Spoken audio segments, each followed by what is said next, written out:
Hi, everyone, and welcome to this week's edition of What's Driving Token Prices. I'm your host, Katie Talati, Director of Research at ARCA.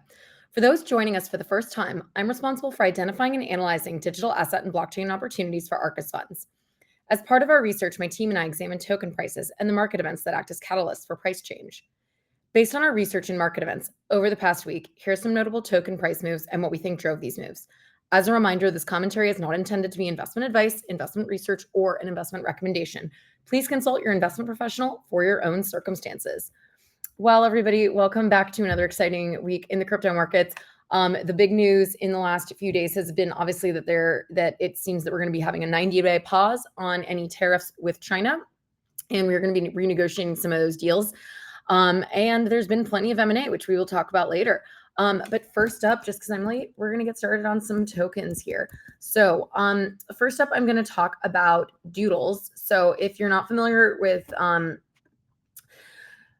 Doodles, last week, last week the Solana-based NFT project launched their token Dude live on the blockchain. So if you're not familiar with with Doodles, they launched in 2021.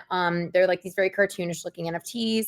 There's about 10,000 of them. And since then they've built a fairly decent community. And as a result, they have said they wanted to launch their own token. So this token finally came out last Thursday, I believe. And along with the token launch also came the launch of something called DreamNet, which they're calling a decentralized protocol for AI-powered storytelling. So it's basically kind of like a virtual world where users can create stories and characters. And if they are creating enough compelling users or characters that are then reused elsewhere in the game, they can earn fees in Dude tokens. Along with this, Doodles itself launched a game in DreamNet called Lord of the Flies, which is kind of like an office survival game. And again, there are kind of token rewards for those who are winners of the game. So just interesting to note, like I said, Dude really joins other high-profile NFT projects that have launched tokens in recent months, including Pudgy Penguins, which launched their Pengu token, and then Azuki, which launched their anime token, both this year, I believe. So we are starting to see an evolution in some of these NFT projects that were once very popular and commanded quite a high price. Unfortunately, since listing, Doodles is down 37%. Okay, next up, we're going to talk about Curve. So on Monday, Curve, which is a decentralized swap protocol for in-kind swaps, suffered an exploit on its front end. So again, if you're not familiar with Curve, they do what are known as in-kind swaps. And the idea is that because there's not very little slippage on when you're changing in basically the same assets, and you can think of it as, say you have USDC stablecoin, but you want USDT stablecoin. Well, you can go to Curve and you don't have to pay as high of fees to do that swap because there's no chance of losing out on slippage, essentially, like there would be if you were swapping to some other asset that doesn't have the same price. Curve also offers a lot of the derivatives on things like ETH, so staked ETH, etc. A lot of swap pools for that. So they suffered an exploit, as I mentioned. Basically, malicious attackers were able to take over Curve.fi, which is Curve's front-end website or their domain name service, and they replaced it with malicious code that could drain any wallet that was connected.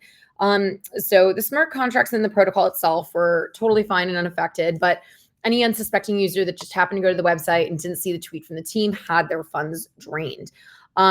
It also unfortunately took the Curve team almost 24 hours to recover the website from the DNS provider, and they even posted a different website on their front end in the meantime. Thankfully, they have it under control and they have their website back under ownership. Unfortunately, it does kind of highlight some of the weak points of infrastructure in the crypto industry. So, as we've talked a lot about in the past, like smart contracts, they're very immutable, very unbreakable if designed correctly. But things like the Web 2 infrastructure, front-end domain names, for example, they continue to be kind of a problem and a weak point for the industry that is exploitable. So that is what happened on Curve this week. The token is up 13% despite this negative event. Okay, next we'll talk about Virtuals Protocol. So, Virtuals yesterday announced or launched their staking for their virtual token, as well as a tokenomics update. So, if you're not familiar with Virtuals Protocol, they're an AI agent launchpad and exchange that is deployed on both the base layer 2 protocol and on Solana. So basically, if somebody wants to come and launch an AI agent and a token for it, they can go to Virtuals, they can launch the token, seed initial liquidity there, and have it trading before maybe it goes to trade elsewhere. So previously, the virtual token was just used as a base trading pair when new tokens were launched via the Launchpad. And they also kind of gave the virtual token out as like grants to teams that were building as a reward for doing really well. However, the AI agent tokens that actually did really well after launching, they ended up taking their liquidity in their LP pools, their liquidity provider pools, outside of virtuals and use and then in that case they could use whatever base pair they wanted, more likely going to use ETH or USDC or some other more easy to get in and out of asset.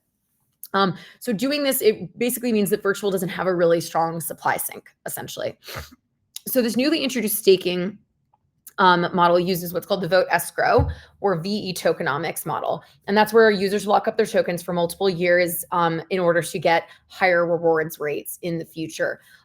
So this is very popularized tokenomics scheme. But and then what Virtuals is doing, instead of just giving out more Virtuals tokens as a result, they're giving out Virgin points. So Virgin points they're previously used for just given to users based on positive activity, engagement with the protocol. And now what they're doing with these Virgin points is that they're going to have 20% of them, of these emissions from these points, go directly to VE virtual holders or basically people who've locked up in the vote escrowed account. So and then the Virgin points can then be cashed in for like early access to, new token launches, things like that. So following massive declines in the AI space from their November highs, Virtuals is one of the few protocols kind of attempting to reinvent itself, which we always like to see, and trying to stay relevant in this new burgeoning pocket of the industry. We are starting to see more traction on the AI agent side, as those have been up quite a bit in the last few weeks. With this, Virtuals is up 51% for the week. Okay, last but not least, I know this is not a token, but I had to kind of slip it in here just because they had so much going on this week. But Coinbase, so they had, like I said, it's quite a week. Last Thursday, they announced officially their acquisition of Deribit, which is the largest crypto options exchange. If you're not familiar with Deribit, they don't really service the US market, so kind of makes sense that you may not be familiar with them. But they've been around for many years, serving a lot of institutional clients. They also have the most liquid options market in crypto. The price tag of Deribit is $2.9 billion, probably making it which I believe is probably one of the largest acquisitions in crypto history.